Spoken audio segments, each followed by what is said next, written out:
બનાસકાંઠાના ધાનેરા તાલુકાના ચારડા ગામમાં અંધશ્રદ્ધાના અંધકારને દૂર કરવા માટે સૂર્યોદય કોલેજના યુવા શિબિરાર્થીઓ દ્વારા જનજાગૃતિનો એક પ્રશંસનીય પ્રયાસ હાથ ધરવામાં આવ્યો છે। રાષ્ટ્રીય સેવા યોજના અંતર્ગત 8 દિવસીય શિબિરના માધ્યમથી ગ્રામજનોને શ્રદ્ધા અને અંધશ્રદ્ધા વચ્ચેનો ભેદ સમજાવવામાં આવ્યો હતો। સૂર્યોદય કોલેજના 50 જેટલા ભાઈઓ અને બહેનોએ છેલ્લા 8 દિવસથી ચારડા ગામમાં ધામા નાખ્યા હતા, જ્યાં તેમણે માત્ર સફાઈ અભિયાન જ નહીં પરંતુ સામાજિક કુરિવાજો સામે પણ મોરચો માંડ્યો હતો।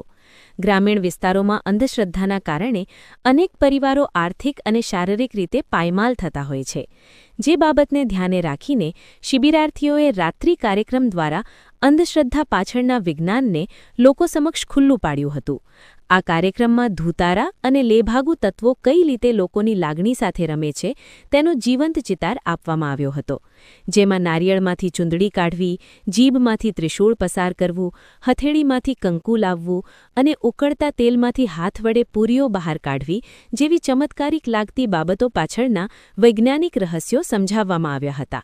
શ્રદ્ધા અને ભક્તિના નામે ભોળા ગ્રામજનોને ઠગતા ઈસમોની પોલ ખોલીને વિદ્યાર્થીઓએ સાબિત કર્યું કે આ કોઈ ચમત્કાર નહીં પણ નરી છેતરપિંડી છે।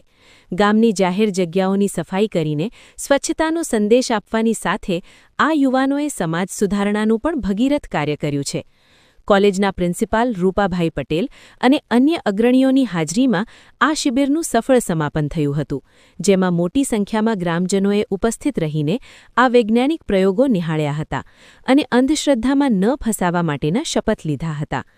આજના આધુનિક યુગમાં પણ જ્યારે લોકો અંધશ્રદ્ધાના જાળમાં ફસાયેલા છે, ત્યારે સૂર્યોદય કોલેજના વિદ્યાર્થીઓનો આ પ્રયાસ ગ્રામીણ ભારત માટે નવી દિશા ચીંધનારો સાબિત થશે। યુવા શક્તિ દ્વારા કરવામાં આવેલી આ જનજાગૃતિથી લોકોમાં તાર્કિક વિચારધારા વધશે અને સમાજને લૂંટતા તત્વો પર લગામ કસાશે।